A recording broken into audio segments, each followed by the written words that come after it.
Happy holidays. I hope y'all had a good one. I see that by the looks of things, y'all had a safe one. So on to the next one. You know what I mean? But Christmas is not the one you got to get through. That's not the holidays you have to get through. The one that you have to get through, the dangerous one, that's New Year's. New Year's Eve. That's the little dangerous holiday. That's the one where they like the pew, pew, pew, pew, pew, pew. That's when people get too high. You know, they don't make it to the next year. You listen to the news the next day. This celebrity didn't make it, that celebrity, and none of them died of natural causes. You know how it go. You know how it go. It ain't easy to make it to the next year, but we got to try.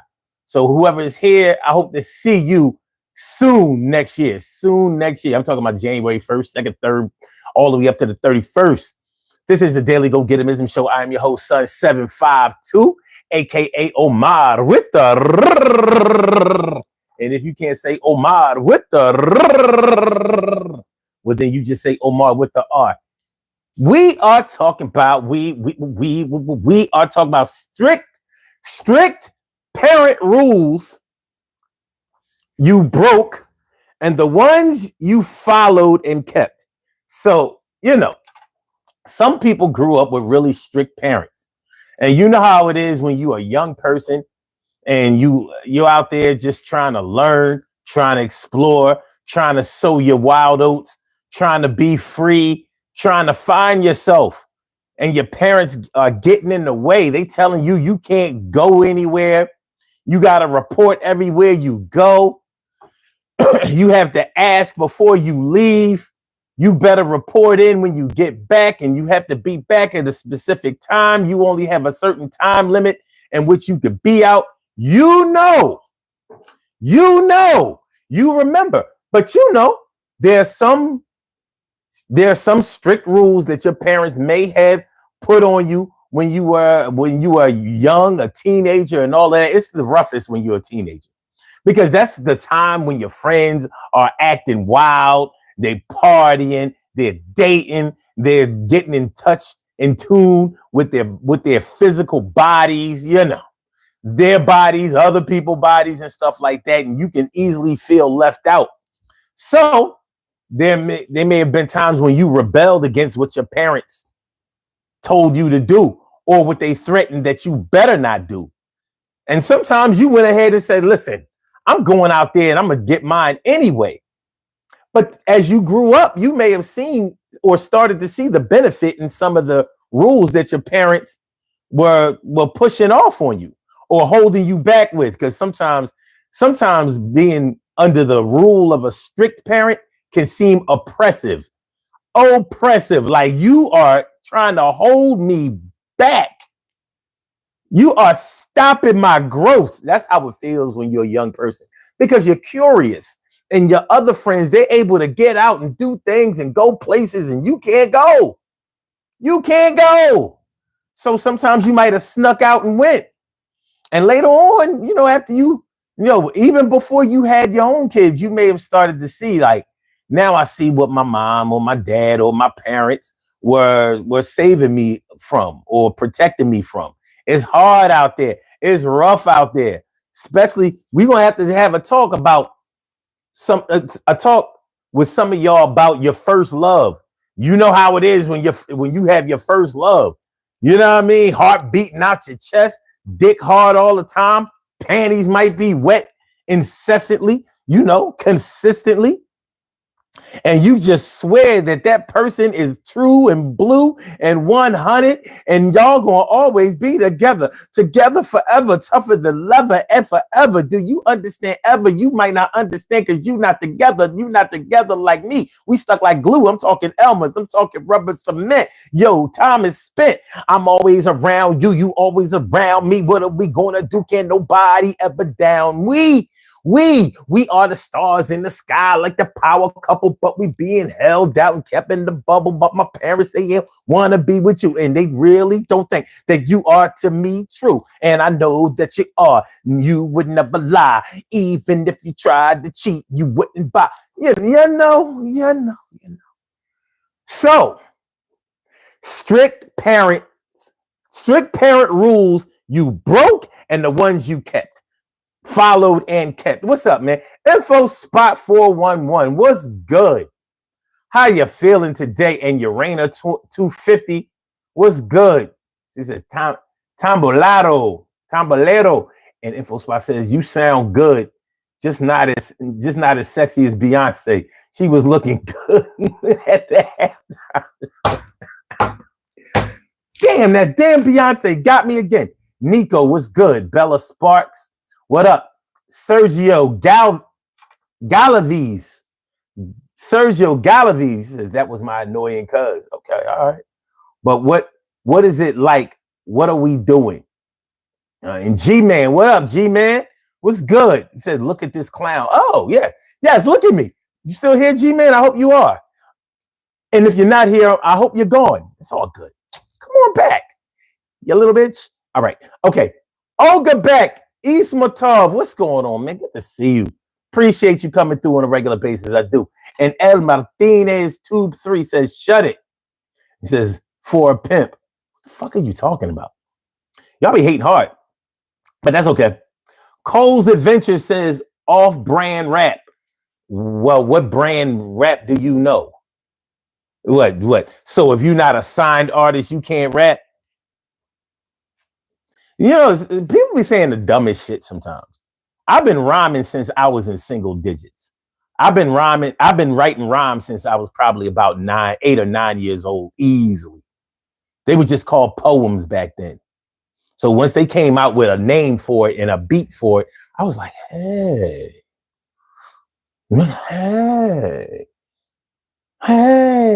Cheryl Halsey, what's good? What's good, my happy? Yo, Merry Christmas to everybody. Like I said, y'all, I hope y'all had a really good Christmas. There's nothing like spending time with family. There's nothing like that bond, especially when you like your family. It's one thing when, you know, you have a bunch of family members that get on your nerves, even though you may love them, you may not really have a good relationship with them because you don't like them. You know, maybe they do things to you, around you, with you that you really don't appreciate, but you still got to put up with them. And that's some people's experience when it comes to the holidays. That's not mine. I love my family. And whatever you think love is, double it, triple it, quadruple it, put it in exponents. So it's all good. And they don't always do what I want them to do, but that's life. That's life. I've never had an experience in life where everybody did what I wanted them to do. It's all good. It's all good. One more December 25th has passed us by. So on to the next one. We got to make it through. December 31st. That's the goal. Seika Sala was good. Seika Sala was good. Says cleanness and hygiene were key in my household. Met a woman with a dirty apartment and was super red flag. I hear that. I do.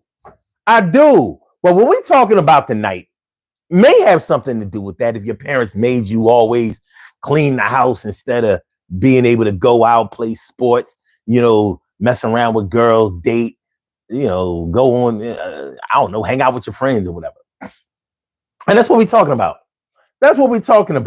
The strict parent rules that you could not see the good in when you were younger. Like if you had strict parents that did not explain to you why they would not let you go places or do things, or maybe even have company. Some parents were so strict that you couldn't have company. Like, no, when your friends come and knock on your door, they can't come in. Maybe sometimes you can go out. Maybe sometimes you could only go as far as the porch. You ain't have a porch, the steps. You ain't have well, you probably have. Let's say you couldn't go off the block. And you know, not being able to go off the block or go anywhere by yourself when you're 6, 7, 8, 9, maybe all the way up until 10 years old is okay. It's kind of understandable. You don't know a lot. You haven't experienced a lot, so you ain't bitching about it. But once you start getting into double digits, 10, 11, 12, 13, and you start comparing notes with your friends and you see that they're able to go places, it could be something simple. It could be something as simple as public transportation. Literally, it could be something as simple as public transportation. My friends are able to catch the buses and the trains to where they want to go, and my mom won't let me do it. My dad won't let me do it. They have to drop me off and pick me up everywhere I go. So that in that way, I don't have a chance to explore anything else. I don't get to see what stores are over here. I don't get to see what these people are doing over here. Maybe with these break dancers.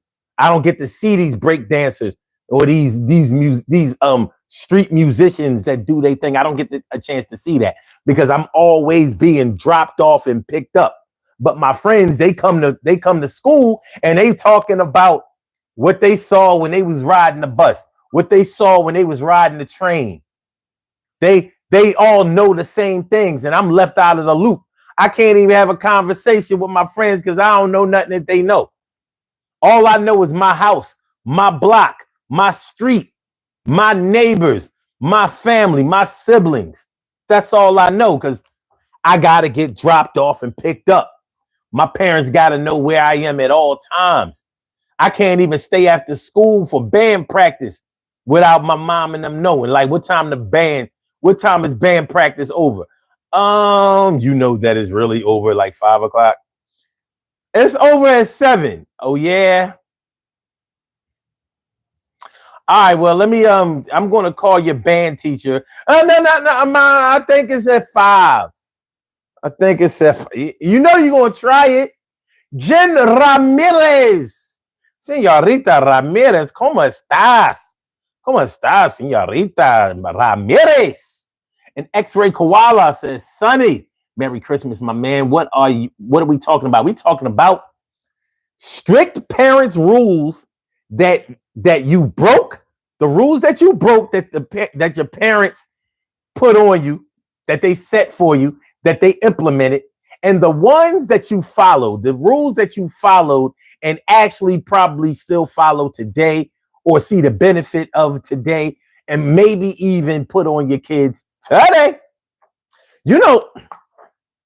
As parents now, we always talk about how the world has changed.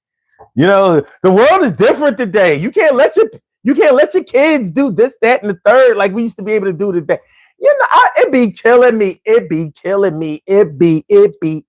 killing me when I hear people of my generation, the 70s babies, talking about how safe it was for us, how we used to be able to stay out late at night, and we used to be able to go here and go there.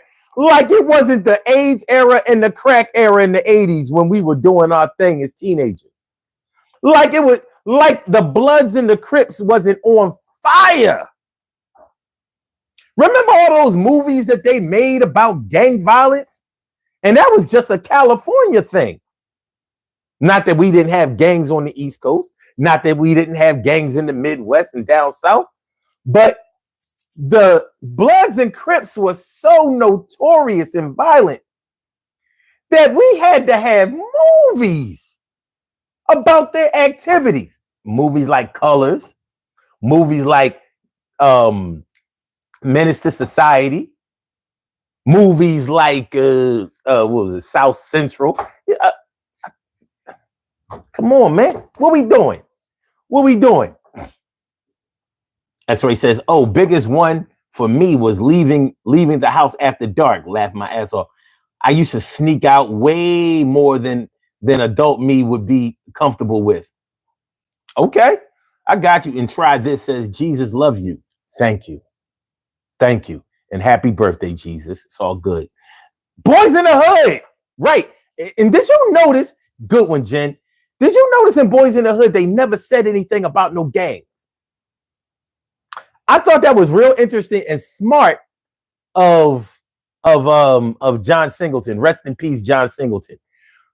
Even though we knew how heavy the gang culture was in LA, they never said the words Bloods and Crips or Sets or any of that kind of stuff in that movie. But you knew what it was. And he was careful not to push the whole blue and red thing.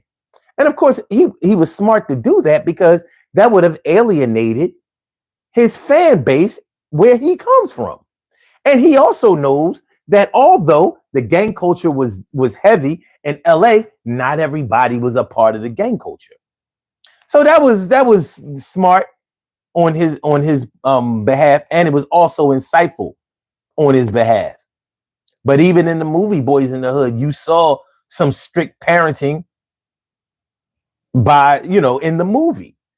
Like Furious Styles, who was Trey's father, he wasn't super strict, but he was making sure. Remember Trey's mom in the beginning of the movie dropped Trey off to his dad because Trey was getting unruly. He didn't want to follow the rules. He didn't want to do what his mom told him to do. Remember? Yeah. All right.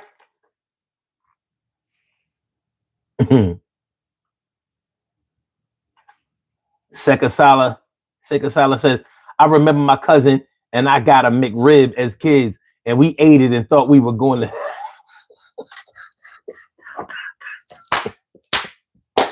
You gotta chill, my dude. You gotta chill. But I'm with you on that.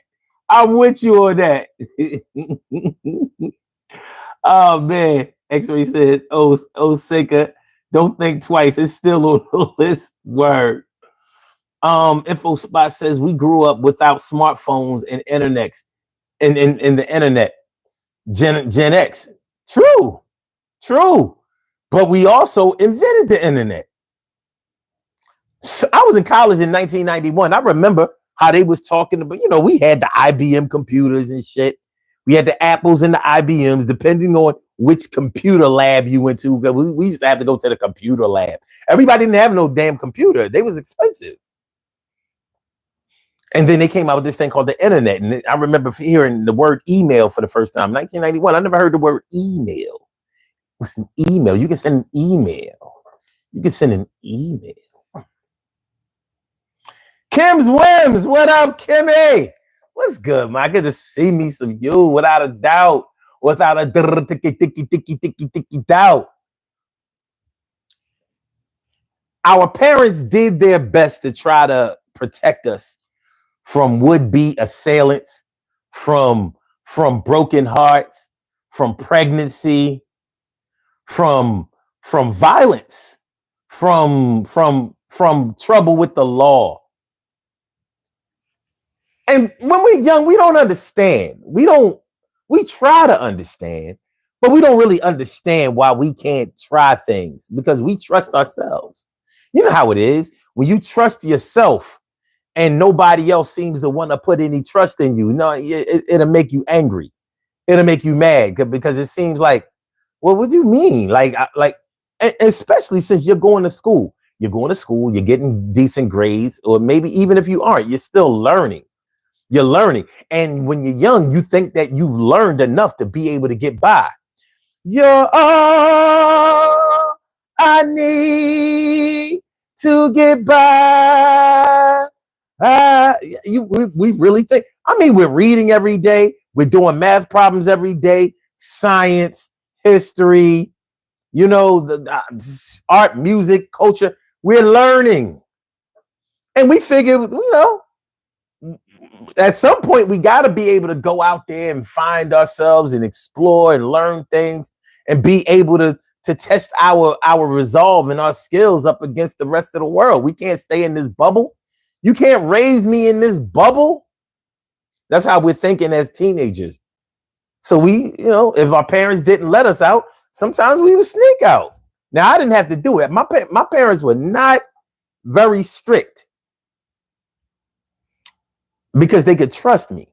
And when I think about it, I wonder why I was so trustworthy, because I really didn't violate. And because I didn't violate, like, I was the last one to leave the house in the morning. I didn't have to go to school if I didn't want to. I could have stayed home. Real shit. I was the last one. Like, now if I missed homeroom or something like that, the school would call but I could intercept the call. Just staying there right by the call. You know, I could get on the phone right around the time that they call, click on the other line like, yeah, we're going to run ball later on. All right, I call you back. It was an automated service. I remember that shit. So, but I didn't do it. I didn't cut school, which is amazing because I didn't like school. But my mom gave me a very long leash. I was all over Philly, South Philly, West Philly, North Philly, West Oak Lane, Mount Airy. I was everywhere. I know this city back and forth, up and down, in and out. So, but a lot of my friends, they couldn't do that. They couldn't do that. They couldn't go where they wanted to go. They had curfews. I didn't even have a curfew. I didn't stay out late, but I didn't have a curfew. So I could have really violated the freedom that was given to me, but I didn't want to do that. I was like, no, this is a good look. My thing was, I figured if I don't fuck up what she gives me, then she might give me a little bit more. And I was looking for more. I never wanted to be older. Not me. I never wanted to be older. But I wanted to do everything that older people could do, but I wanted to be young. So I wanted to be 15, 16, 17. I never even wanted to be 18. I was like, no, 18, that's the shit. That's when you got to sign up for selective service. You remember selective service, you know, growing up in the 80s, you had to sign up to be able to be eligible for the draft.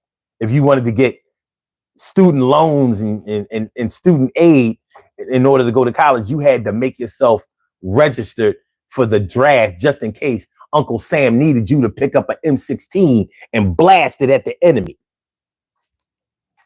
Yeah. So I was like, yeah, fuck 18. 18 ain't the move. 16 and 17, that's where you can get it done.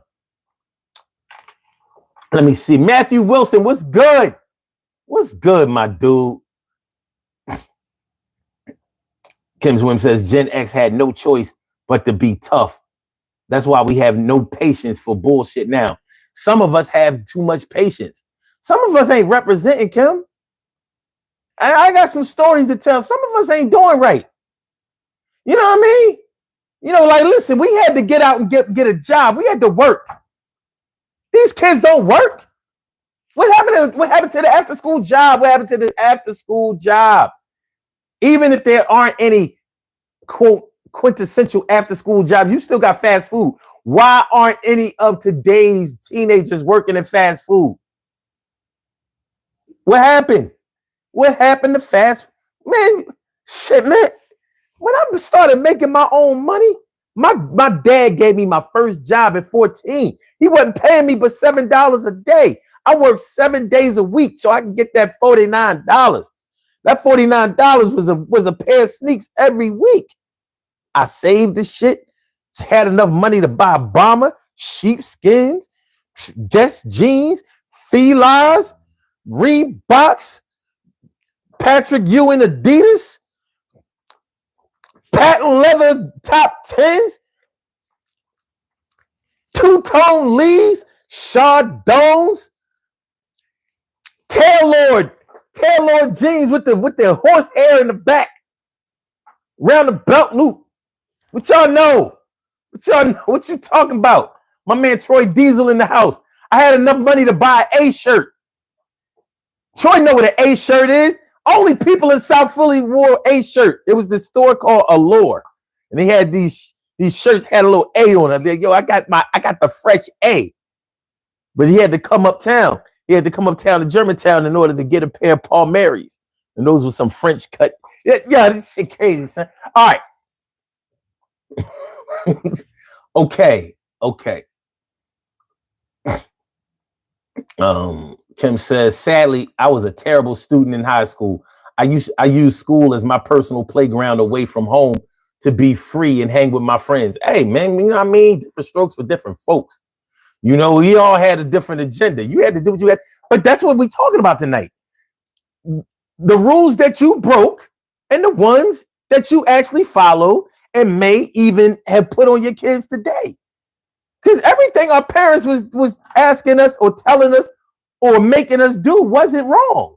Some of it was a little bit, you know what I mean? You know what I mean? You know what I mean? Troy McNeil says, "What's going on, family? Happy holidays!" All in one word. I like that, Troy. That's what I'm talking about, Trish. That's what I'm talking about. Life is good, Matthew. I'm glad to hear that.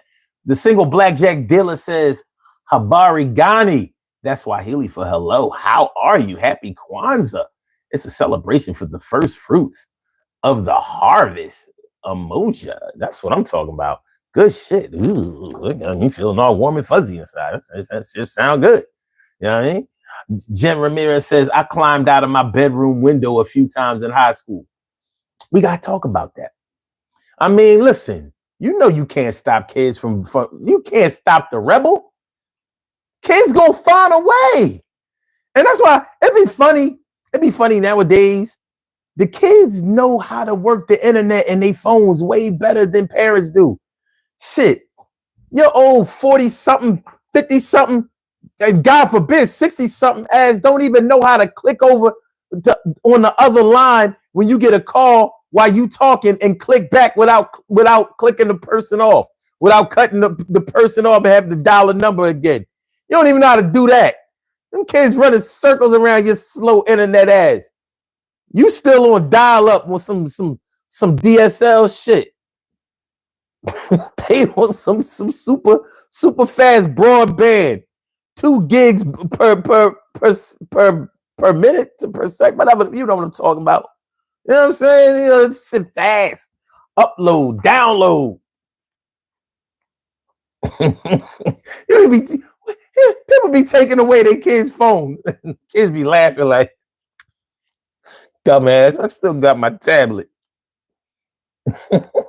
If I got internet access, I got a way. If you can't take away my phone, here, take my phone, man. I get a phone from my mans and them. My girl got an extra phone for me.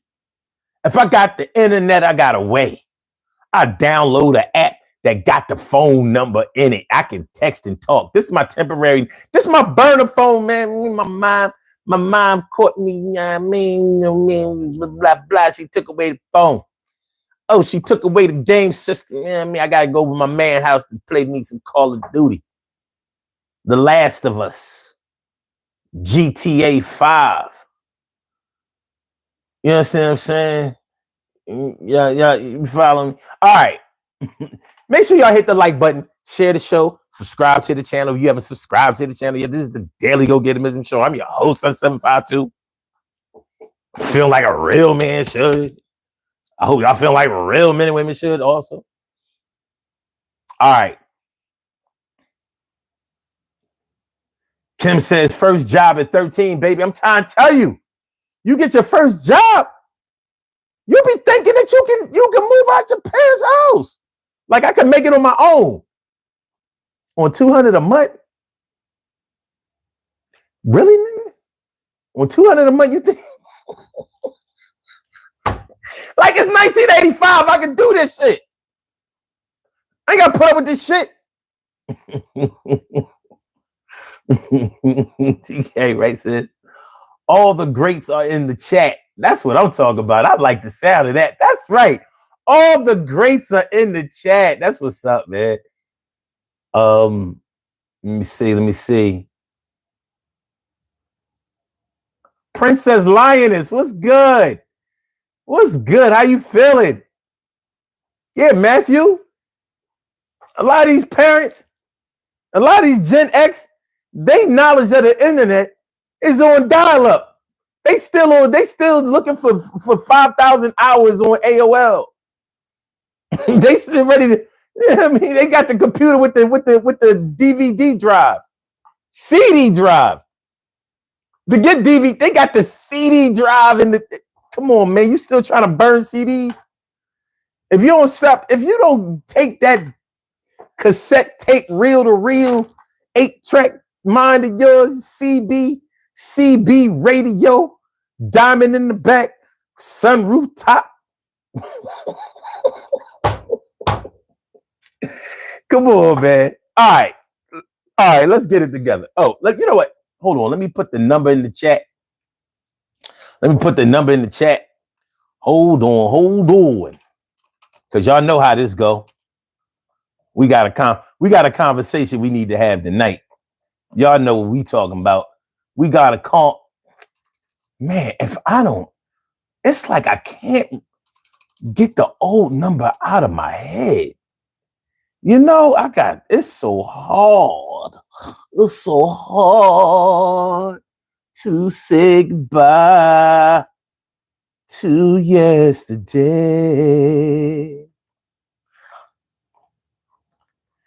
To yesterday.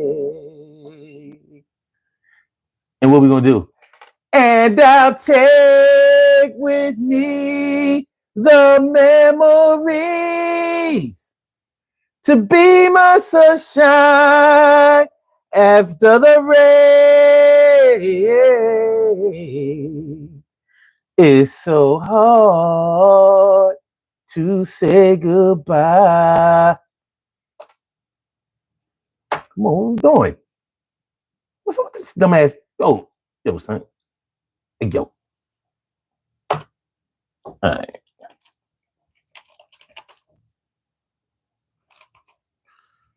All right.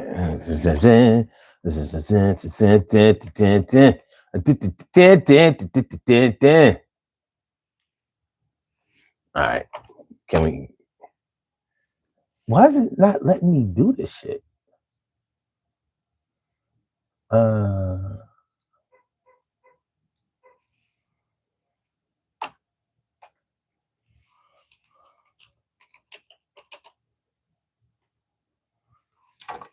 Y'all should see what I'm seeing. I'm going to refresh and see if I can fix this, because this is acting a little janky. It's acting janky. I gotta get the jank out.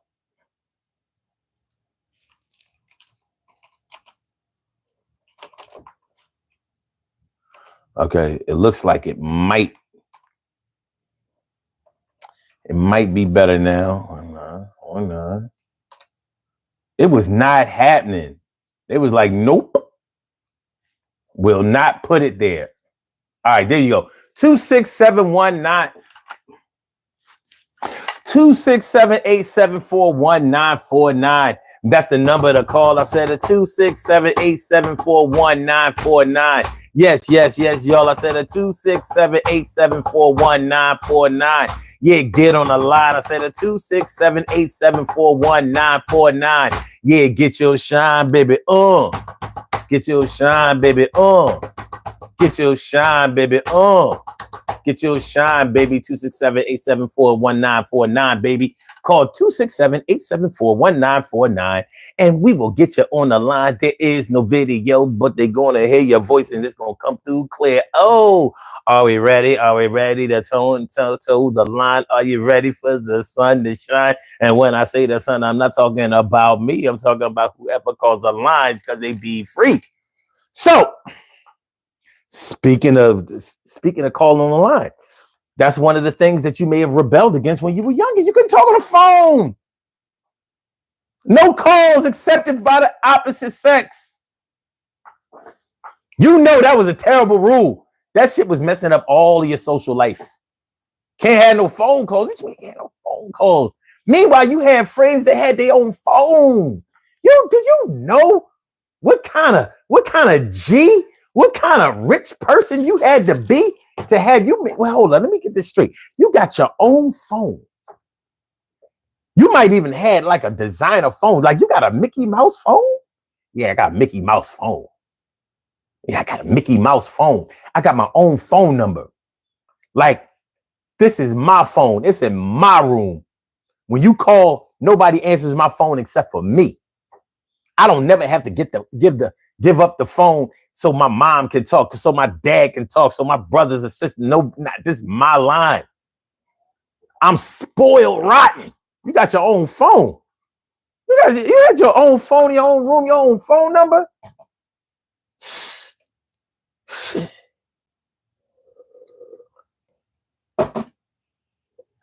Meanwhile, at your crib, like your friends got their own phone. They got a Mickey Mouse phone or that clear ass phone where you can see everything inside, all the mechanical stuff inside the phone. They got their own phone, their own phone number. Meanwhile, at your crib, somebody call your crib. Hello. Your mom answering the phone all rude. Hello. Hi. Hey. Hi. Can I speak to Kara? Who this? Oh, this is Tyrone. Tyrone. I'm sorry, Tyrone, Mr. Tyrone, but Kara is not allowed to have boy phone calls. So I don't know how you got this number, but you need to tear it up, forget it, or whatever you do with it. Make sure that you don't dial this number ever again. Oh, but I'm only calling because I was absent from school today, and I was trying to see if Kara had the notes. Yeah, well, I don't know what to tell you. I don't know. But Kara can't, she can't come to the phone. She can't help you out. She can't be there for your assistance, no doubt. You can't pull up a skirt. You can't pull down her jeans. You can't see behind her bra by any means. You can't give her a kiss. You can't hold her hand. You can't give her a hug, not even the church one, my man. It's not going to happen for you. There's something you can do. We know all the boys want to do. All they want to do is screw. I see you. Your dick is probably hard right now, but I'm going to make it real soft because her mom is about to go off. Yeah, don't ever call my line again, because if you do, I'm going to have you beat up by my friend. And I don't play this shit. Yeah, her father's coming through. She going to get her ass whooping. Her sister is too. Because when I whip one, I whip them all, and I ain't trying to hear that shit. And no, you can't meet her at the mall. It's not going to happen. Never going to happen. It's not going to happen. Never going to happen. Yeah, that's what you got to deal with in your crib. Your mean ass mom. Not only was she strict, but she was mean. Your mean ass mom and shit. Shout out to all the mean ass moms, the ones that's still here, and the ones that's gone.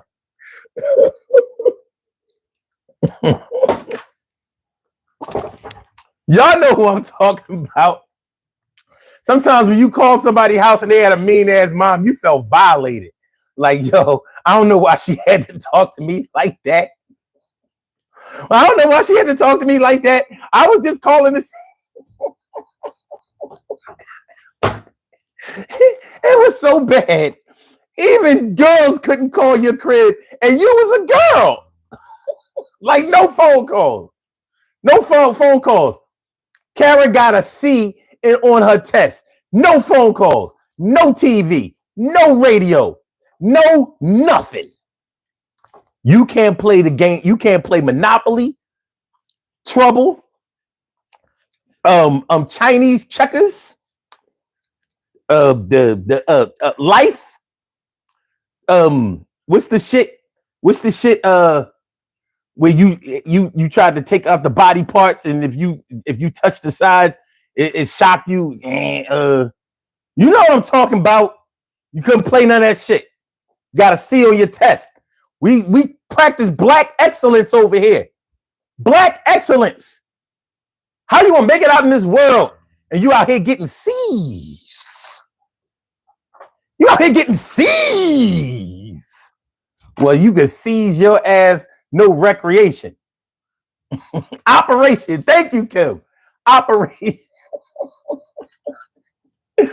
Oh man, shit crazy, son. You stick mean ass mom, son. mom was stick the shit, yo.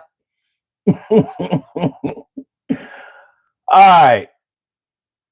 TK Wright says we in this chat singing Santa Baby. That's what's up. Sekasala says CDR mixes were the ish. Yes, they were. Yeah. Vinny says, bro, when did you get out? No, ask me when I'm going back in.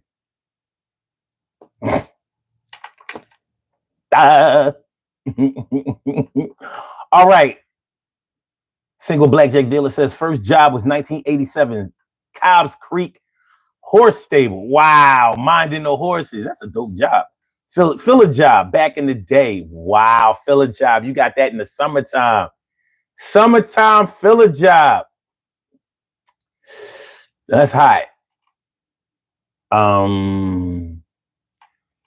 Kim's Wim says, this is my mother picking up the phone and talking about, Kim, did you wash the dishes while you were on my phone talking about nothing? Oh, well, that's not bad. Because my mom, even though my mom wasn't strict, she was a smart ass. My mom would pick up the phone while I was on it. Like, remember back in the day, you could hear somebody pick up another phone in the house. That shit went click. See, that was the beautiful thing about house phones and analog. All this digital shit. You motherfuckers hang up on you while you on your cell phone. You don't even know. You steady talking and shit, wondering why they not saying nothing. You look at your phone and you see the apps on your screen. Yo, you been hung up for 45 seconds. You ain't know shit.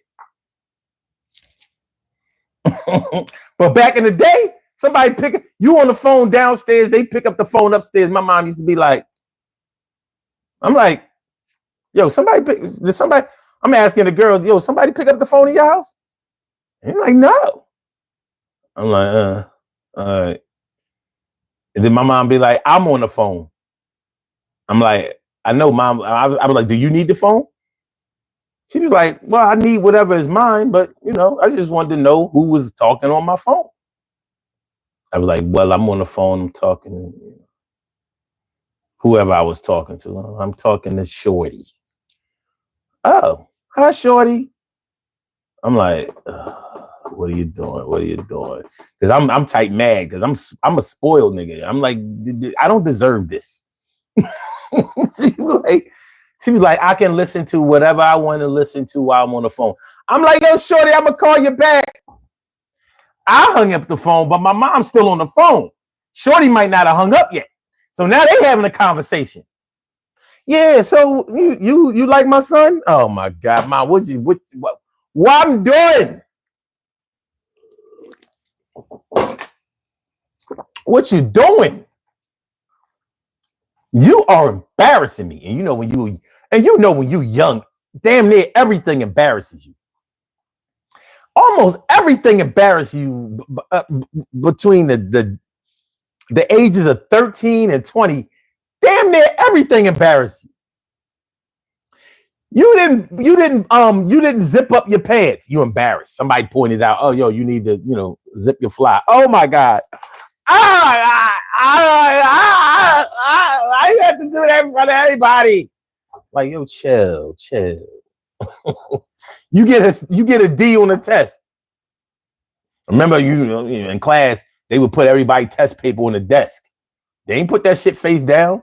They put that shit, face up. You got a red F on that bitch. Try to turn it over real quick. Boom. Some of y'all never got an F, so you wouldn't know. I don't think I got no Fs on no. I had to gotten an F. I flunked 8th grade. I had to get an F somewhere. You know what I mean? But it was an E. We didn't have Fs. We got it. All right. Anyway, hello world. What up? Says, I remember leaving the phone off the hook not to get the call from school for Hookie.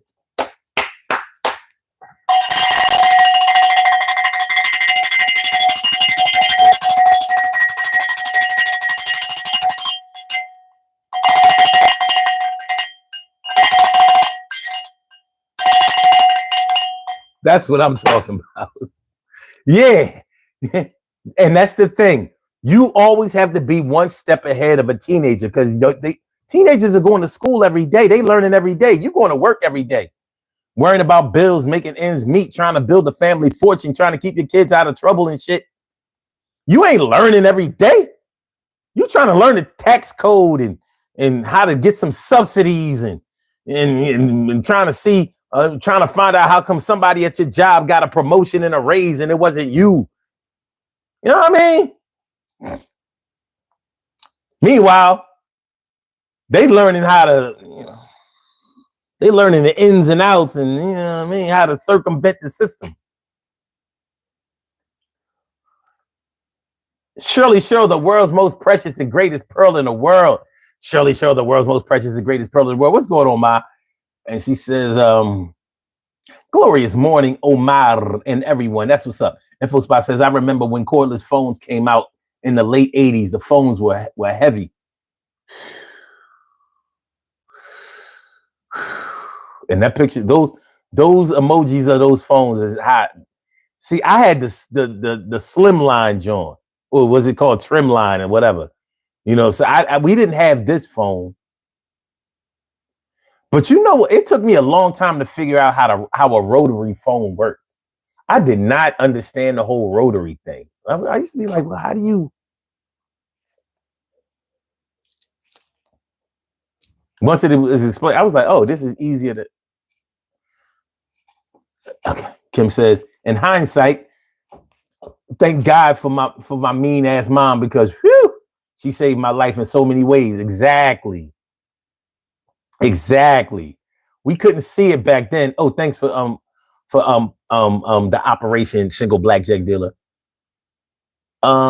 Kim says, O's mom, the goat of moms, next to the mom for the goat. I'm trying to tell you, my mom was, like I said, she wasn't strict and she wasn't mean. Everybody liked my mom, but she was an asshole sometimes. Like, boy, think you cute. Watch this.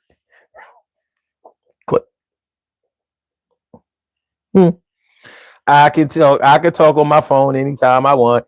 I pay the bill. It's on my phone. I can talk anytime I want. If you want to talk, we got to listen to me. We talking now. Me, you, and Shorty. What Shorty look like? What you look like, Shorty?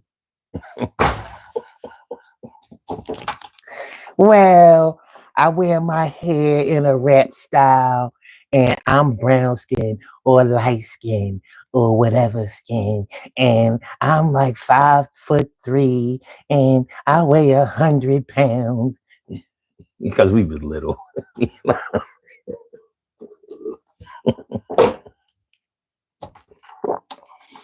Kim says, I had an F. My mother turned that into a lesson for the entire semester.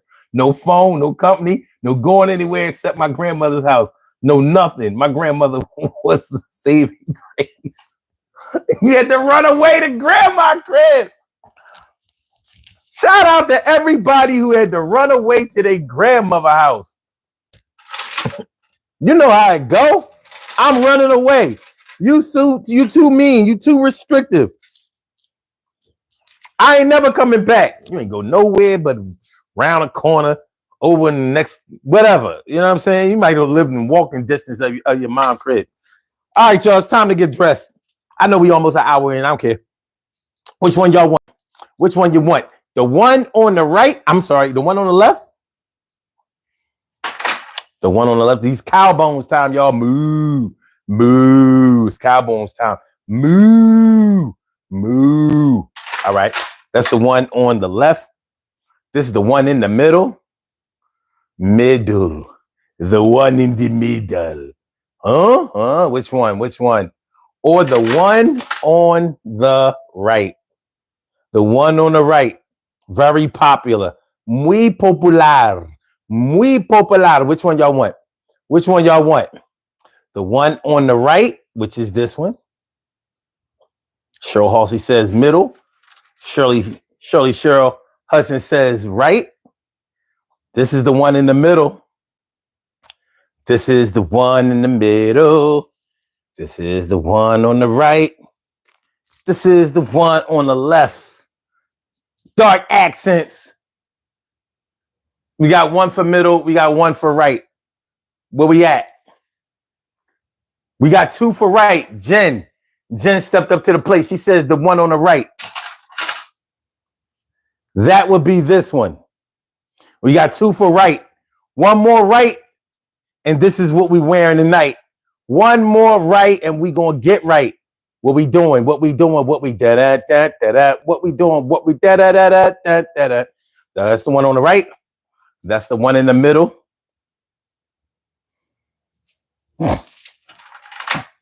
This is the one on the left. All right, we got 2 for right. So going once, going twice, 3 times. Boom. The one on the right wins again. The one on the right wins again. Again. Always winning. Always twinning with the winning. From the beginning, said always winning. Always twinning with the. Okay.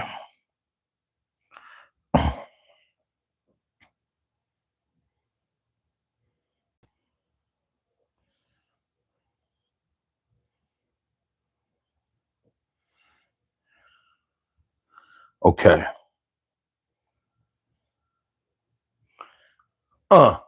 Bam. Bam. Y'all looking good. Look at y'all looking real good. Not just a little good. Looking real good. You know what I'm saying? Ladies, you're looking beautiful.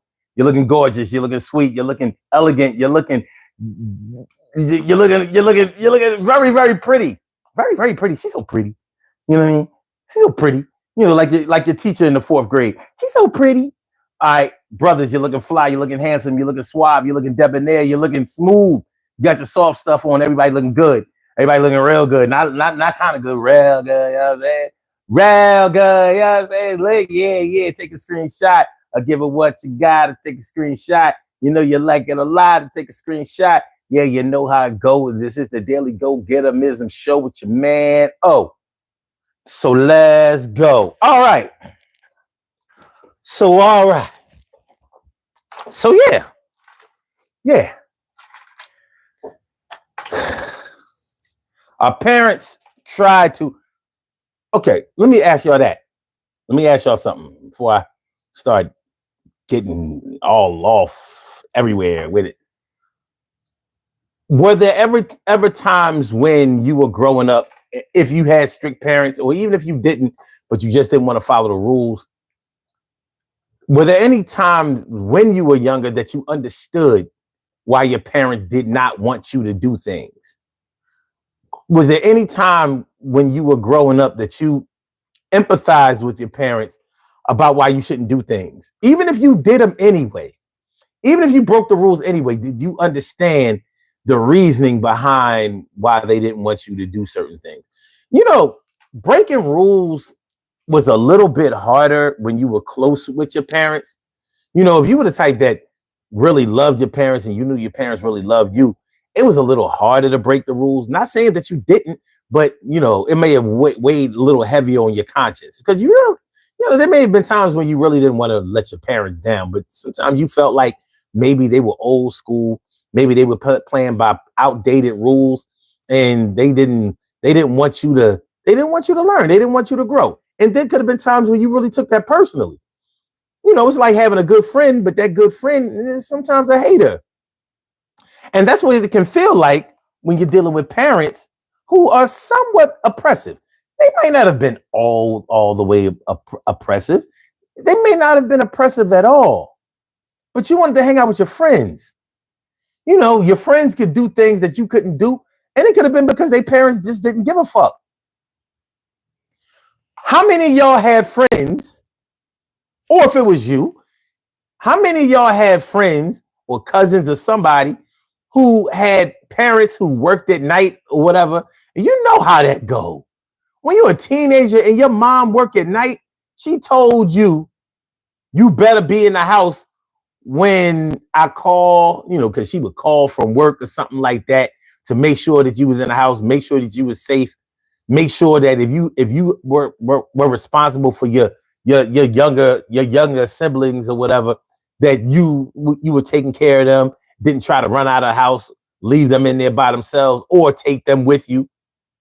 How many of y'all had friends like that? Because I did. And you know what happened? You know what happened with all of those friends whose parents worked at night? They had company. They was always the first to get pregnant. Why? Because they could have somebody out, you know, in the crib, in their bed at night. You put your little brothers and sisters to sleep. Here you are, 14, 15, 16 years old. Your little brothers and sisters, they might be in single digits. 4, 5. It's anywhere between 5 years old and 10 years old. You send them to bed 8, 9 o'clock. Your boyfriend come over 8, 9 o'clock. Or your girl. Now, how the hell she spent the night out that late? Or how he spent the night out that late? Easily, because he was older than your ass. Here you are, 15, 16 years old, and he 20. This motherfucker is a whole high school graduate, a whole college student, or just some bum ass motherfucker from around the way, working little jobs or whatever. Ain't doing nothing with his life except fucking you little young ass. Yeah, he's showing you the ropes. He a whole 20, 22. Yeah. And he coming up in the crib while your mom at work. I'm talking this single family shit. Single parent family shit, because if it was a dad in the crib, you know what I mean? If you got two parents, both of them parents ain't working overnight. But one thing I learned as a teenager, male or female, especially female, I'm gonna stay on female. One thing I learned as a teenager is that girls are just as horny as boys. And when they want some dick, they gonna get some. They gonna make a way. Look, you can come down this basement. While everybody home, they don't be giving a fuck. Not tooth. When I was 18, me and my John, we just graduated high school. She let me hit it from the back in her living room.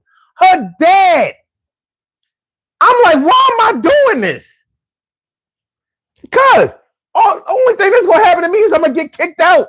She know her family.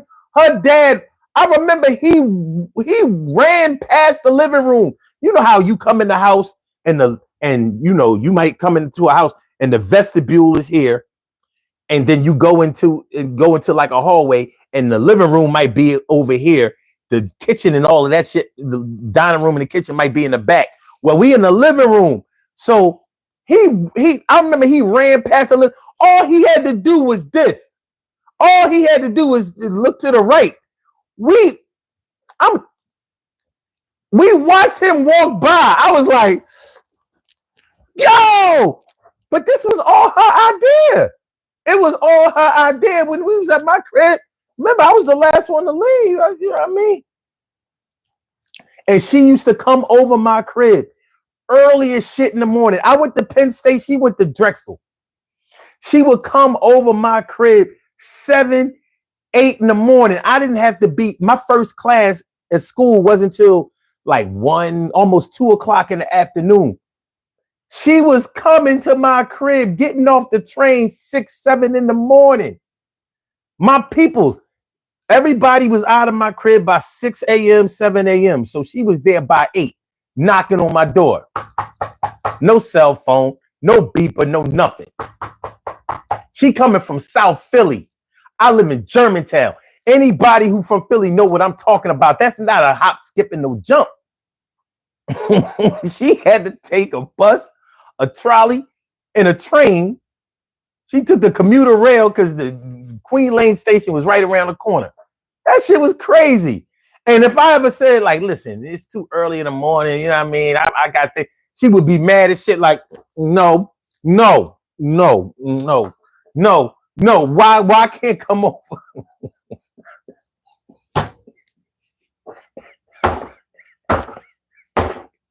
So I'm saying all of that to say this.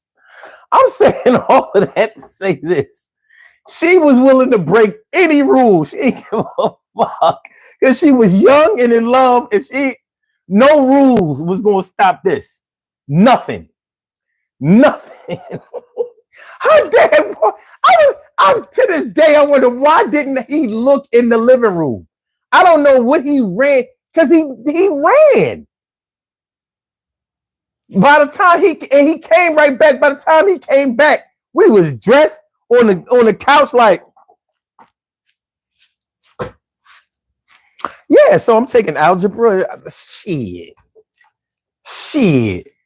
Her dad was a type big dude. I was a skinny nothing back then. He'd have tossed my ass up. I wasn't gonna rumble his big ass. That's disrespectful. I mean, I was dead wrong, and I knew I was wrong. I knew I was wrong. She was wrong too. She didn't give a fuck either. She did not care. She was like, so we just gonna wait until she wasn't. I was like, this. Okay. Okay. All right.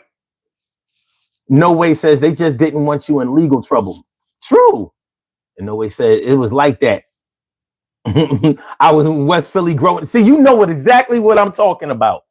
So you know, coming all the way from South Philly, all the way to Germantown. It ain't no straight way. There's no bus or train that goes from South Philly to Germantown. That you got to get off of something, get on something else. You know, you got to really want to be there, especially early in the morning. Crazy. Kim's one says, and don't have no one in my house while I'm at work. And what did you do?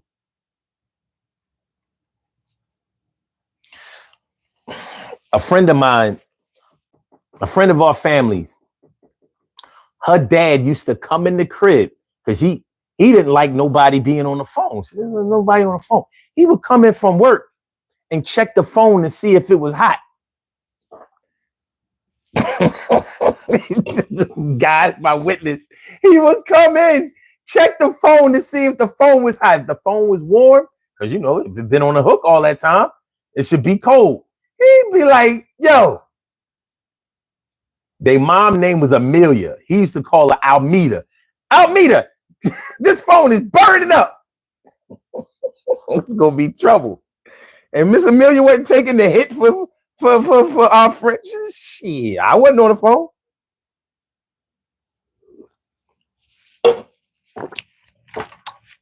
But I think I knew. I think I know who it is. No Way says that sent me. Oh, they sent me to live with my Uncle Phil. Oh, here you go. All right, J Dub says, are you come out? Oh, use the ass. All right, Jen says, I made him climb up into my window. Listen, man, you know what I mean? We always talk about what young boys that do. Young girls. First of all, you know how they say young women are more advanced, more mature than young boys are at the same age. And I think it's true. You know, I wasn't plotting and scheming. I was more likely to follow the rules or find another way around it where I wasn't going to get in trouble. You know, I was more likely to actually get a cosign. Young girls, they was about that backdoor life, that garage life, that basement life, that back door that goes in the garage life. Hey, just wait here until I give you the signal to come in. Or, all right, I got my mom's keys. I'm gonna come out here. I'm gonna give you the keys. You get in the car and just wait, and I'll come and get in the car. Fucking in the back seat of your mom's car. That is some fucking in your mom's bed. For some reason, when I was growing up, that was some kind of badge of honor. Yeah, we did it in my mom's bed.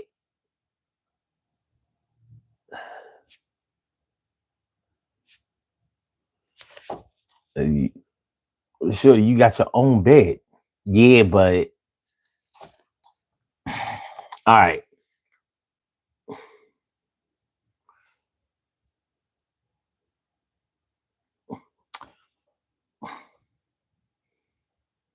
Bob Carusa says, hi, I'm from New Zealand. Shout out to New Zealand. What's good? Cheryl Halsey says, my mom was very nice. I took advantage, learned my lesson, came home late. So glad she caught me. Really? Okay, you was glad you got caught? Yeah, I never heard that before. Either.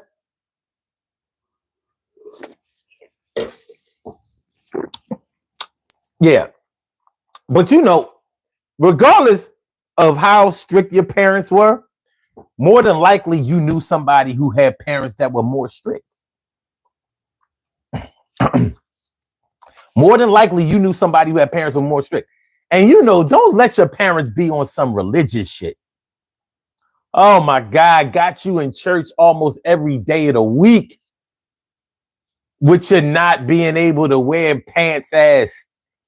You wearing dresses and skirts all the time. All the boys are thinking easy access. Your parents are thinking we are following the way of the Lord.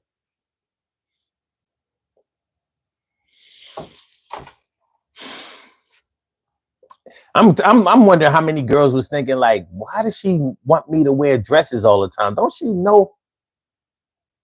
Don't she know that my boyfriend that I'm not supposed to have has been urging me to pull down my skirt, pull up my skirt, pull my panties down for the past month? I think next month I might do it.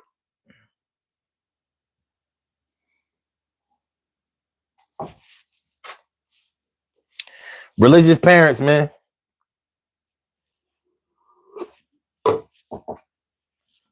Try to guilt trip you, tell you you're going to hell if you don't follow the rules. Try to guilt trip you, call you the devil. And like you possessed. Like, mom, you watch too much Exorcist. You've been watching too much of them creature double feature movies. Ain't nothing wrong with me. I'm just trying to stretch my legs a little bit. But yeah. Crew. He says, who's this guru? Look, shit, I don't know nothing. All I know is what I saw, what I heard, where I've been, what I read. That's all I know. I don't know nothing else. But yeah, them religious parents. So your parents were religious, and they often use their religion to weaponize. They weaponize their religion to keep you in line. Sometimes you went for it. Like, they might have guilt tripped you and it might have worked, but you might have still went through it. How many parents, how many people had strict ass parents? And I mean strict. Can't go off the block. Can't have no phone calls. Can't have no boy company. Can't have no company. Can't go over your friend's house. Got to be home by a certain time. And you still found a way to get pregnant at 16.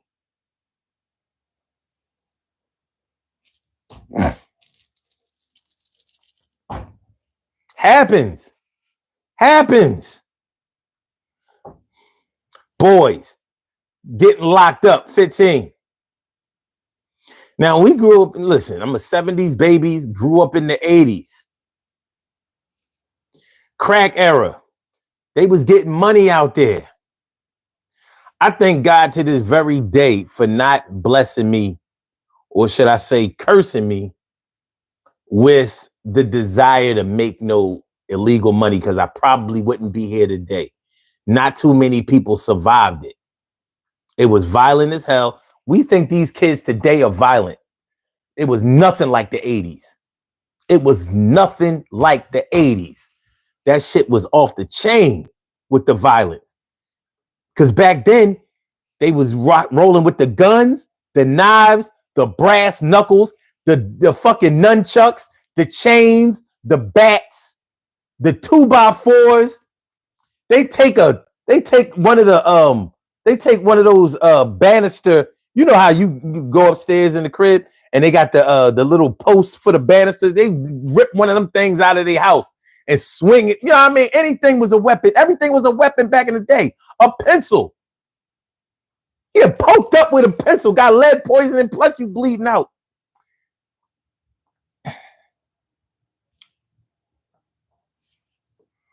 Crew says kind of like weaponized hoes in the Me Too movement, huh?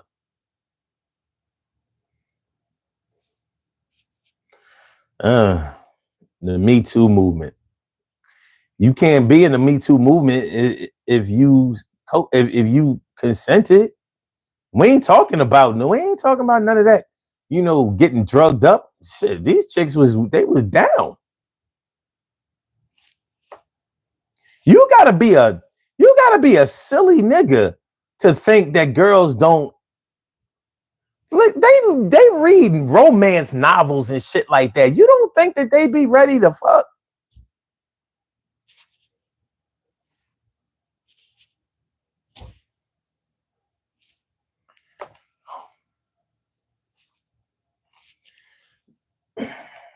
The first time a girl ever went down on me, it was her idea. I was like, she asked me, I was like, well, yeah, but like, are you sure? She been doing this. She wasn't no newbie. She had been doing this. So,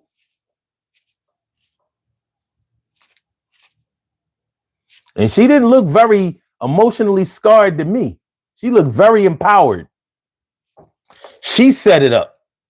We get out of school early on Tuesday. Come to my crib. She lived in Winfield. Come to my crib.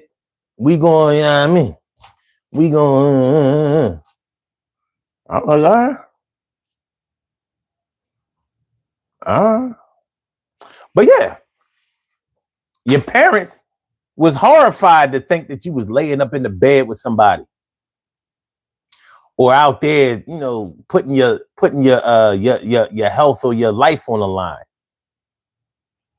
I had friends, they was making a lot of money off of crack, man. They was making a lot of money. I mean, I'd have friends. I went to school with friends from the projects. They grew up broke. I don't want to say poor, but they grew up broke.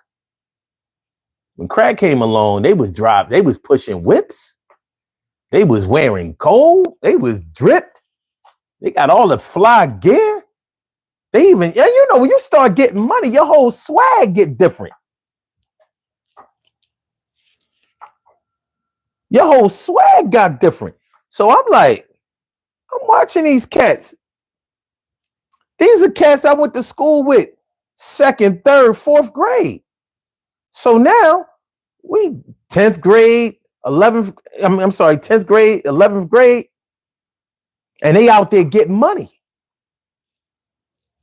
Stacks of dough, getting all the money. With the money, what comes what? The girls, but also the jealousy, the theft, you know, the cops for sure. And a lot of them started using this shit too. So now you got the addiction. It was crazy.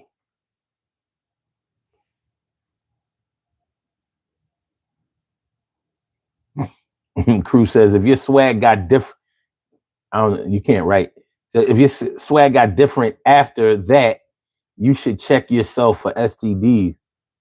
What are you talking about? I don't know. I don't know. You gotta shape up. I'm probably not gonna read no more of your comments. You sound a little, you sound a little different to me. I mean, I ain't mad at you. You know what I mean? It's a free world, but you gotta tighten it up a little something. But anyway, but yeah. So looking back on it, we didn't want to do the things that our parents was telling us to do because we wanted to learn on our own. And once and in the example of a crack dealer, you might be making way more money than your parents are making. What are your parents going to tell you? What do you think about your parents' rule when you the one paying bills now? You paying the lights, you paying the gas, you paying the phone bill. You might even cable TV, it just came out. You might be paying for all of that. You got brothers and sisters and shit. You paying for back to school clothes, Christmases, shit like that. And your money long. Your money long. Things in the 80s cost way less than they do now. And you got G's.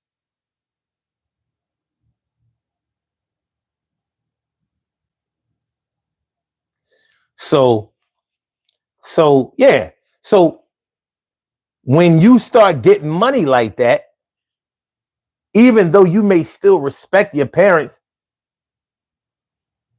you looking at Your parents, like, they should respect you. But certain things can bring you back to reality, such as getting locked up. Because getting locked up can definitely bring you back to a different reality. Losing your freedom, being stuck in an 8x10, for a couple of years, yeah, it can. Or getting shot up bad. You might survive it, but you might be shit bagged or in a wheelchair. Or they just might have scared the shit out of you. They might not have hit any vital organs, but they got to you. It might not have made you stop selling drugs though, but it may have made you have a newfound respect for the rules that your parents were trying to get you to follow. That may have been the residual effect. So, yeah, I see it from both sides. You just want to get out, stretch your legs, be able to be normal, do the other things that everybody else can do. But in the commission of trying to be like everybody else, or at least fit in with everybody else, you feel like your parents are in the way, and you can wind up getting in your own way. Well, you didn't want to do what you were supposed to do. You didn't want to do what you were instructed to do. So this is what comes after it. What they say, a hard head make a soft ass, right? Ethan Darko says, not this stream again. Well, you're here. See, this is how this works. You see me, like here it is. I'm on the East Coast. It's 3:25 in the morning. Now, you do not have to be here at 3:25 in the morning, but you are here. You here and you on my dick trying to pretend like you're not. And nobody's impressed. There were people here when you got here. There will be people here when you leave. See, sir, you are what they say, a sucker. You are un fuckboy. You, sir, are, yes, a fuckboy. That's what you are. You are, yes. He's a fuckboy.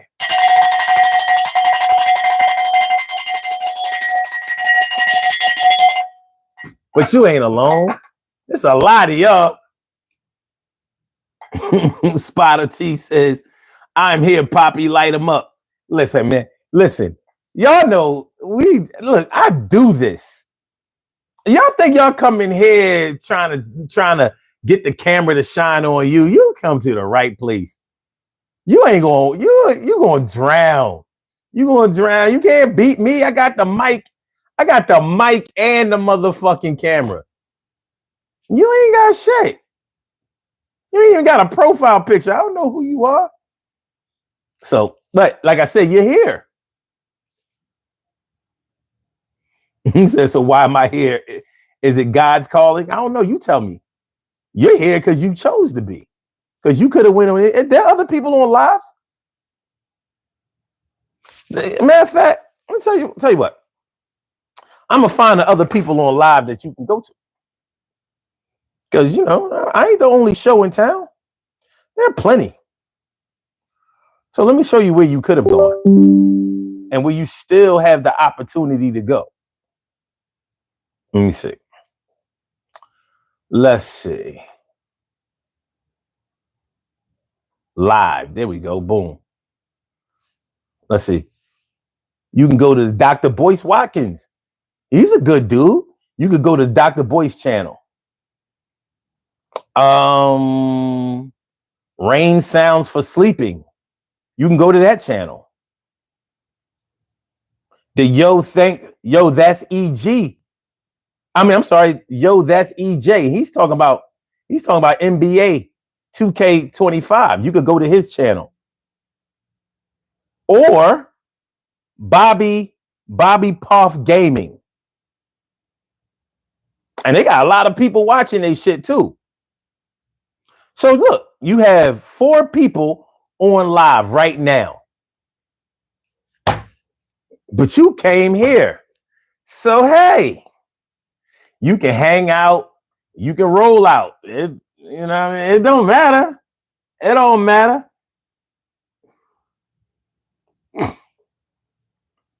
Um, I'm not explaining shit to you. You figure it out. You figure it out. You figure it out. Anyway, so yeah, so you may have rebelled against the things that your parents wanted you to do because you wanted to do your own thing. It's hard when you're a teenager and you don't want to stand out for the wrong reasons. You don't want to stand out for the wrong reasons. You know, you see your friends with fly gear, you want fly gear. You see your friends with new electronics, you want new electronics. You got friends who have new, fresh experiences. It could be something normal, like going to the movies. Going to the movie, I don't know if going to the movies is a big deal anymore because you can see the movies right there on your phone. The same movies that are in the theaters, you can watch on your phone or any other device. But when I was coming up, going to the movies was a big thing. And going to the movies with somebody was a big thing. So it's funny because back in the day, there were so many ways to call attention to yourself by simple things.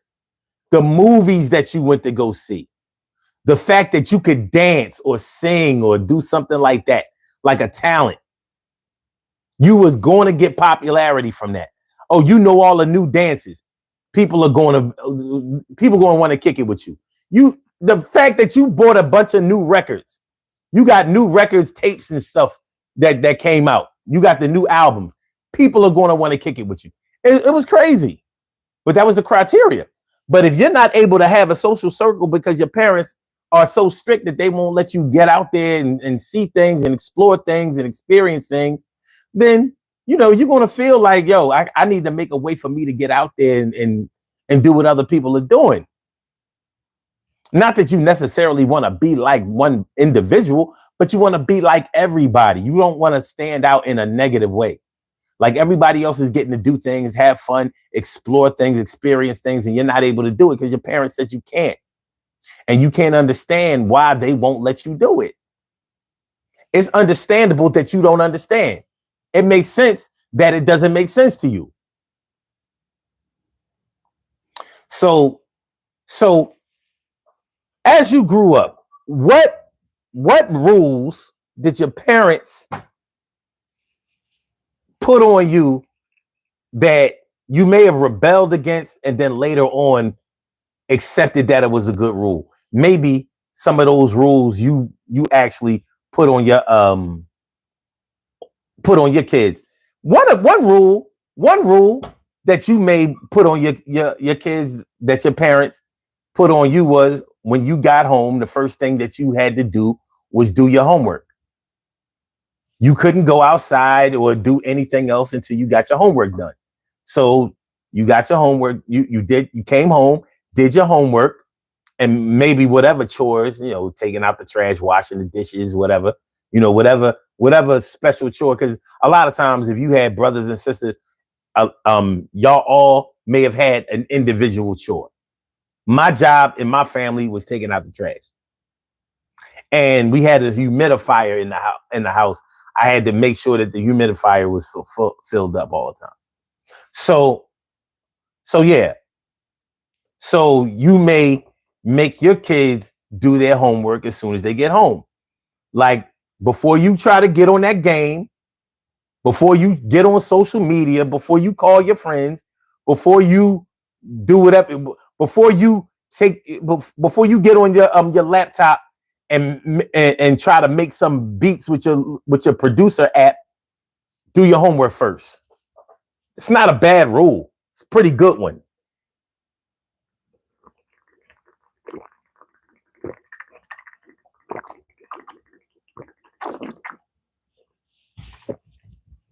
That's not a bad rule. That's actually an understandable rule, but you may not have liked it so much when you was growing up. You may have not liked it. Like, why do I have to do my homework as soon as soon as I get home. Like, how come I can't chill for a little while? Maybe eat or something. You know what I mean? Stretch out. But that same rule that your parents may have made for you, that you had to do your homework before you did anything else, may be the same rule that you follow at work. When you get to work, maybe your employer requires that you get right to work before you go get a donut and coffee. You know how some people, they want to clock in, and then first they want to go take a break before they start working. It's like, no. No. It don't work that way.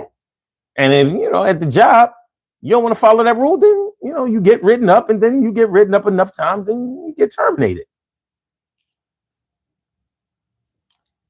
Damn, how do you say your name? Kiki? Let's just call you Kiki. Hello from Bergen, Norway. Wow, man, you far away and you are in the cold. But shout out to Norway. We talking about some serious up north. Shout out to Norway. Good looking.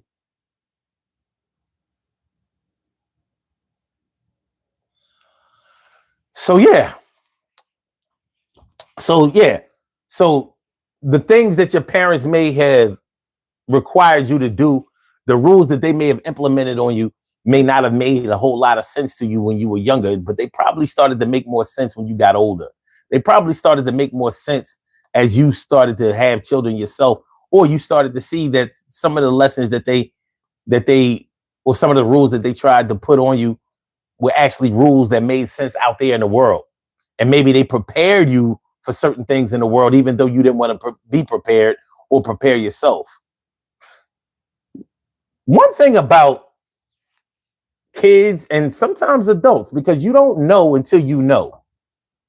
You don't know something until you actually know it. So even as adults, I know plenty of adults who still find it hard to follow rules. They don't follow rules. They struggle with following rules. How many people do you know that try to say, I make my own rules, I do whatever I want to do? They say that shit, but when you really put it to the test, that's not the truth. That's not the truth. It's just like when people say that nothing affects them, or like they don't care.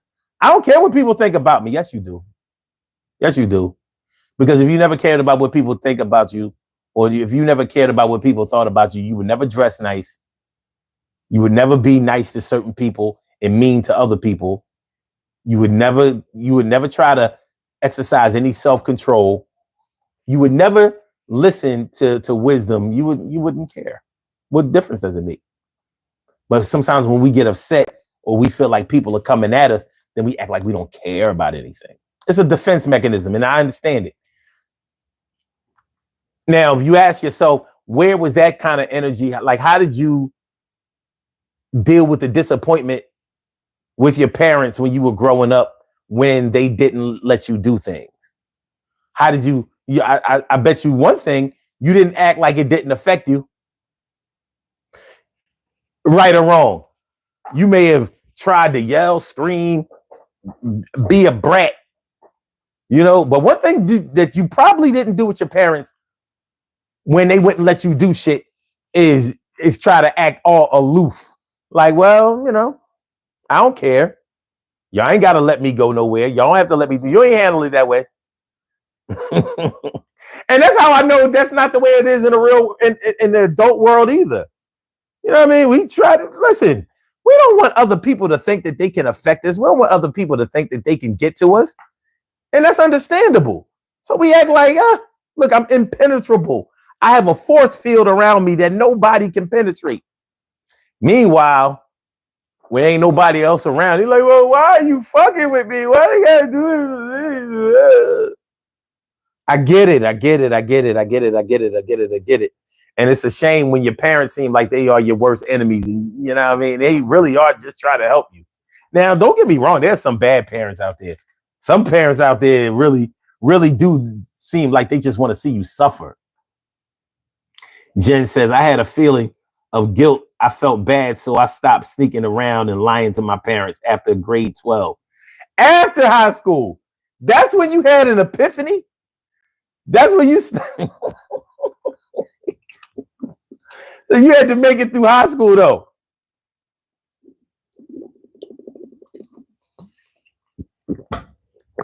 That's funny. So after you were 18 and could actually do what you wanted to do, you was like, all right, I'm going to start listening.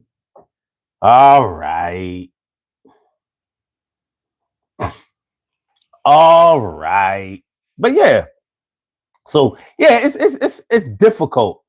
It's difficult. But you know, if you have kids nowadays, you probably are using some of the techniques that your parents use. You're probably implementing some of the same rules that your parents used on you. The same rules that you said you would never follow or never put on your kids. You might see like, yo, you know what? It's funny because when you have kids, you know your kids. You know how they are. And you pretty much know how much you can trust them and how much you can't. Is it possible that your parents knew how much how much they could trust you and how much they couldn't also? Jen says, I started realizing things more. I hear that. Baseless says, hello from Egypt, brother. Well, hello from Egypt. That's what I'm talking about. What's going on? How are things in Egypt? Thanks for coming through. I appreciate you. I appreciate you. Mucho, mucho, mucho. Do me a favor, y'all. Hit the like button, share the show, subscribe to the channel. I said, please hit the like button, share the show, subscribe to the channel. If you haven't subscribed to the channel yet, hit the like button, share the show, subscribe to the channel. If you haven't subscribed to the channel, hit the like button, share the show, and subscribe to the channel. If you haven't subscribed to the channel, that's what I'm talking about. Basically says, I'm gonna hit that like button. I appreciate that. I appreciate that. As a matter of fact, I appreciate that like so much. Let me give you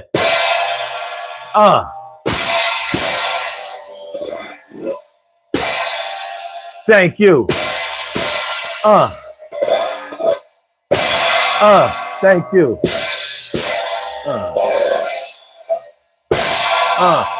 Yeah.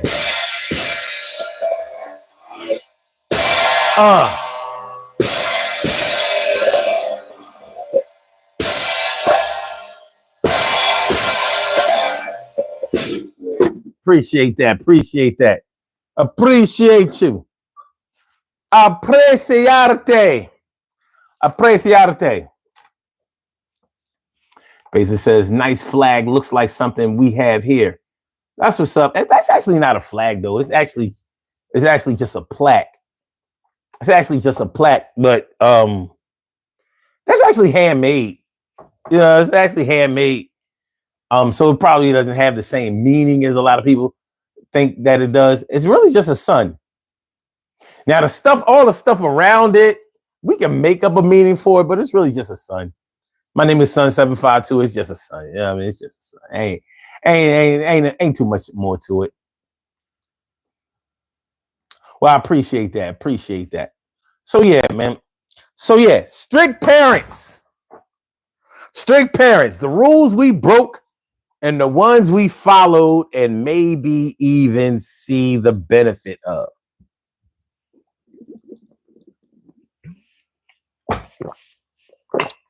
Jen, let me ask you a question, Jen.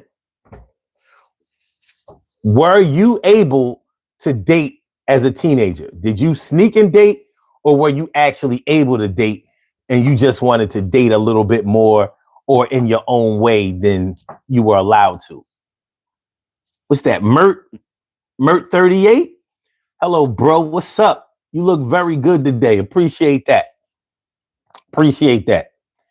Yeah, like, you know, because a lot of people, a lot of kids, a lot of young people, a lot of teenagers, some weren't allowed to date. Now, you could be restricted from dating because of religious reasons, because in some cultures, plenty of cultures, you're not allowed to date. You know, you're a product of arranged marriages. So there is no dating. You can meet the person who will later become your spouse, but you're not allowed to date.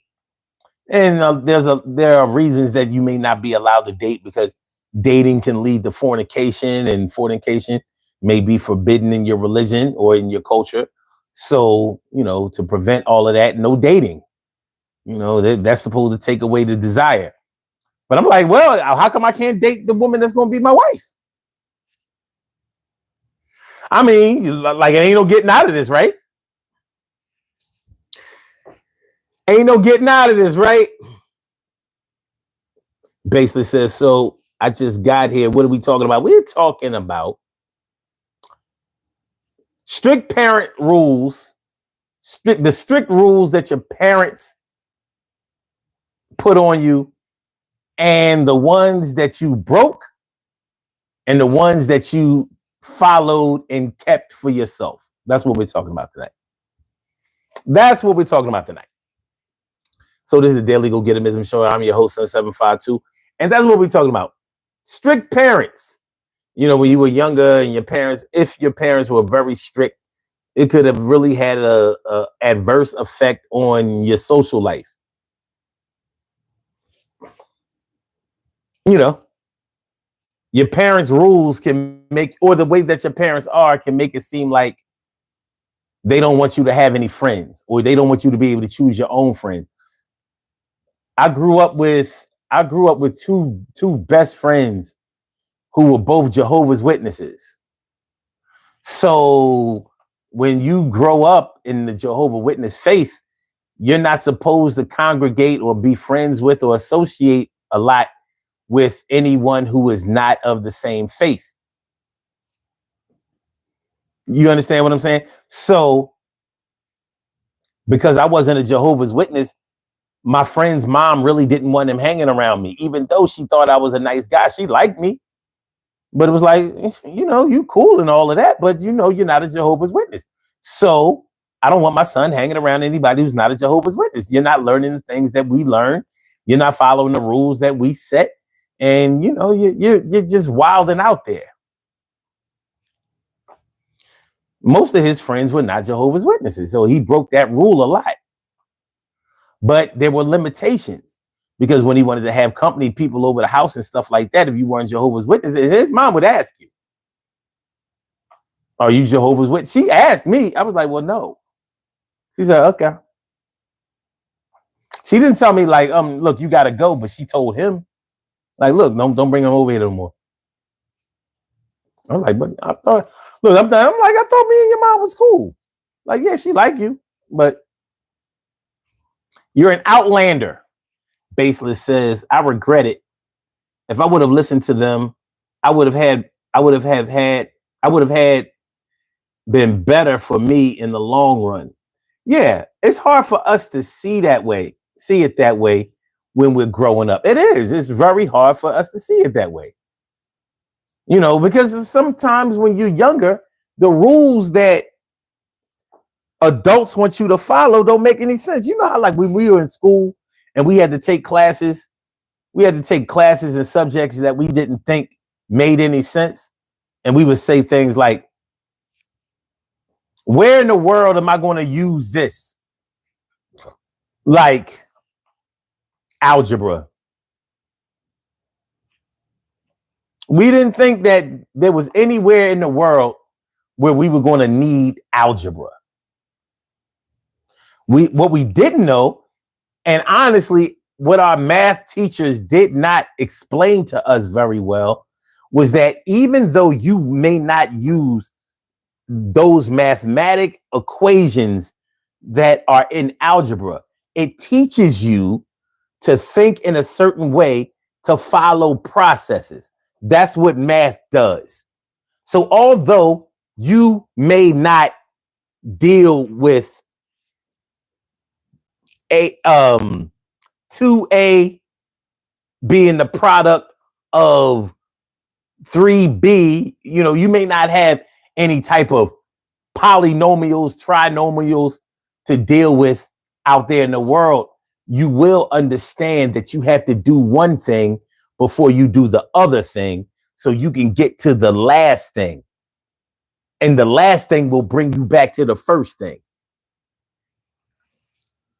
I don't know if any math teachers out there taught their students that, but I think if they would have taught them that, then they would have probably accepted it a little bit more instead of cutting math class.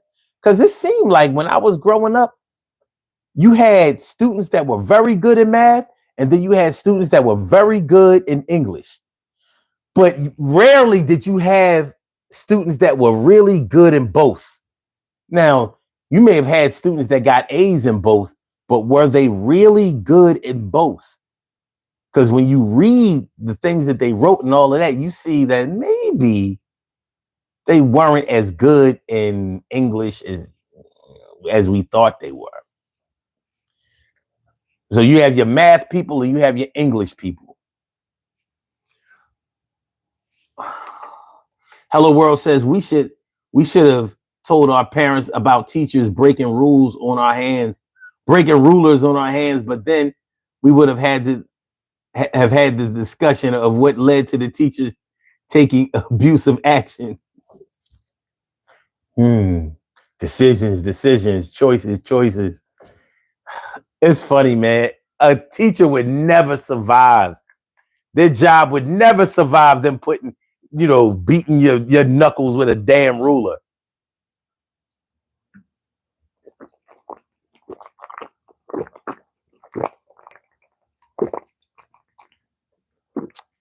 Sometimes it was for something serious.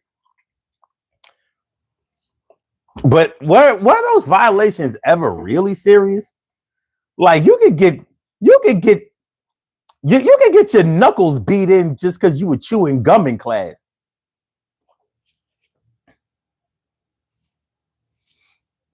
Right? Like, or talking in class. Yeah, you're being disruptive, but did that really equal up to having a ruler beat on your little young knuckles?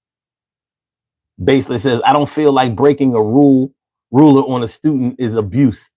It might be in the US, but that to me is just simple punishment. Well, back in the day, it was just simple punishment to us too. Not anymore. Not anymore. Not now. You better not even stare at a kid in a condescending way. I'm telling you. And even though it seems extreme, the things that kids can get away with, a lot of it is the result of so many recklessly abusive tactics being used against kids back in the day. So now to protect children, no, don't put your hands on them at all. You're going to get fired. The kids' parents can sue. That's where we are. That's that. You can love it, you can hate it, we can talk about it. But keep your hands off them children. You never know. You just never know who is out there trying to take advantage of your children. You just don't know. And because parents know or found out that there's so much danger out there in the world, and they found out how there's so many ways for a child to be negatively influenced by certain things and people and stuff that's out there, that they're doing anything they can to try to protect their children from that, which they should do. But at the same time, you have to be able to allow your child to stretch their legs a little bit. Maybe not do everything that they want to do just because they want to do it. But there may be things that you have to kind of lay in the hands of fate. And hopefully, hopefully things turn out for the best instead of going all left and crazy and making you wish then you would never, ever, ever, ever, ever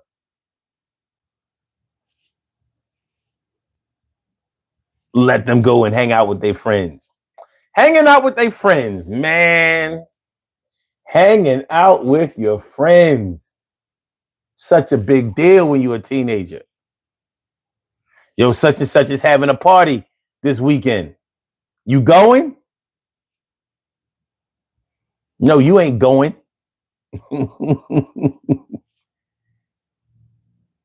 You know why you ain't going? Because your parents ain't letting you go. You can't go to no party. Let's say you go to a party. Your parents got to drop you off and they talking about they going to be back to get you at 10 or 11 o'clock. And you're like, 10, 11 o'clock? The party is going till 1, 2 in the morning. Oh, yeah? As a teenage party? What kind of parents they got? We shouldn't let you go to this party at all. If they parents are going to let y'all stay out that late, but mom, it's on the weekend. Still, what is there for a 15, 16-year-old to do at 1, 2 in the morning at somebody's house? Jen says, have you seen the movie 187? 187 with Samuel L. Jackson? It's from the 90s. Yeah. Good movie. You know, Samuel L. Jackson was always, he's a very, very good actor. He was always playing in good movies. But yeah, I remember the movie. I don't know what just happened to the stream there. I don't know if I froze or whatever. It said, okay, you're reconnected.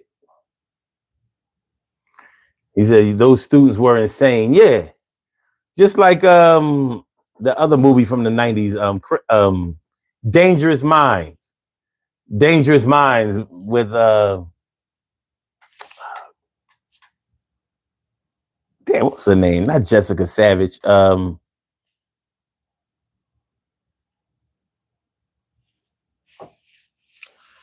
That other blonde-haired lady.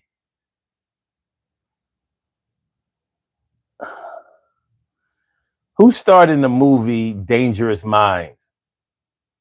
Dangerous Minds has a cast of more than 60 actors. Michelle Pfeiffer. Michelle Pfeiffer, Wade Dominguez, and Adina Harris. She wasn't a natural blonde. Yeah. Michelle Pfeiffer. Michelle Pfeiffer came out in 1995.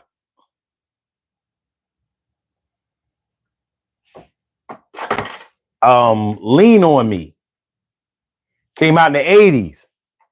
Lean on Me was based on a true story.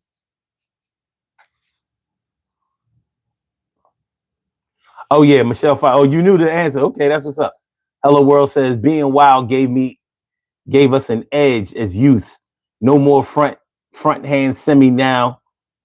No more front hand semi. Now they pop at each other over social media comments. Yeah, man. Yeah, the internet belongs to Gen Z. That's all they know. That's all they know, man. It's kind of crazy.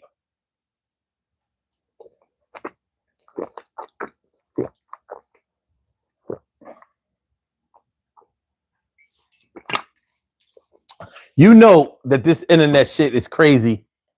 Anytime it's a big deal that we had to make up a slang for being outside called outside. I'm outside.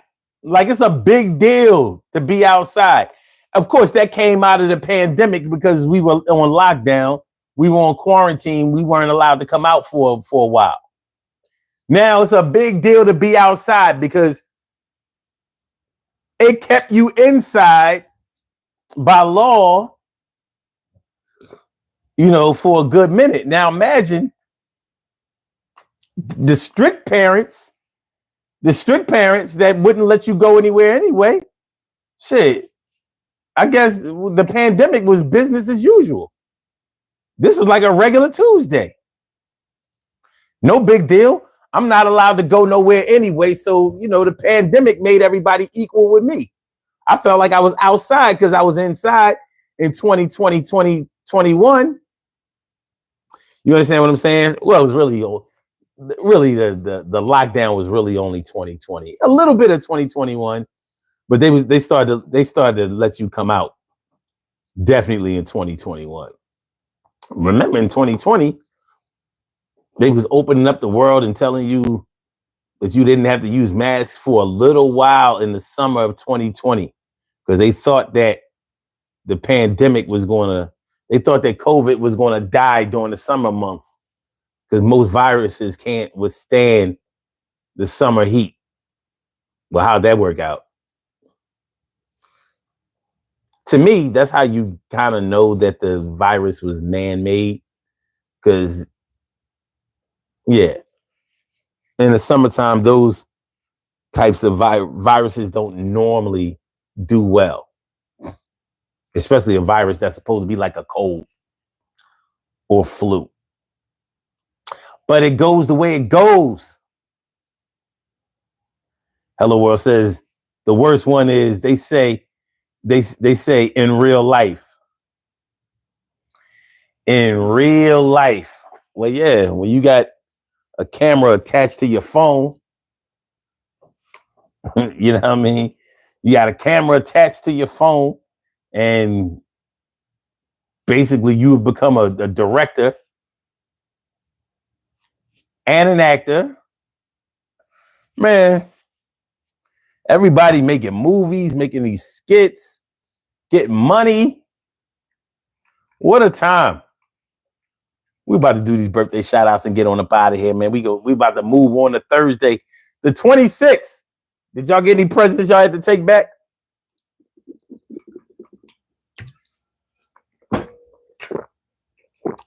Did you get mad at anybody and have to take their shit back?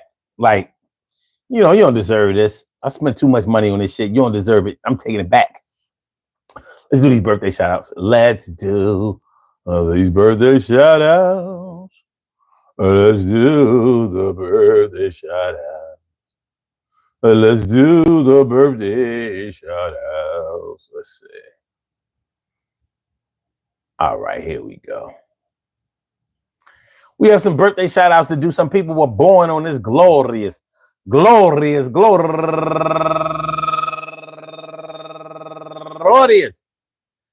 Christmas, December 25th, and they deserve to be acknowledged. So let's go about our business of acknowledging them and making them feel special because they are special, because they are special, because they are SPECIAL. They get the RESPECT. They are SPECIAL. They get the RESPECT. They are SPECIAL. They get the RESPECT. They get number one out the box.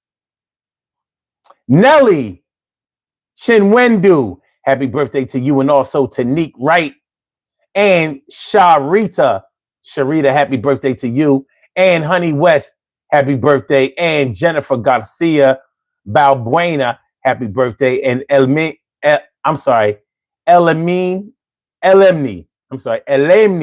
Martinez de la Cruz, happy birthday to you, and Akua Abigail, and Al Vincent, and Kim Halstead, and Carolyn Jennings. And last but not least, no, my man Ike Love. And last but not least, my man Jeff Moore. I want to say happy birthday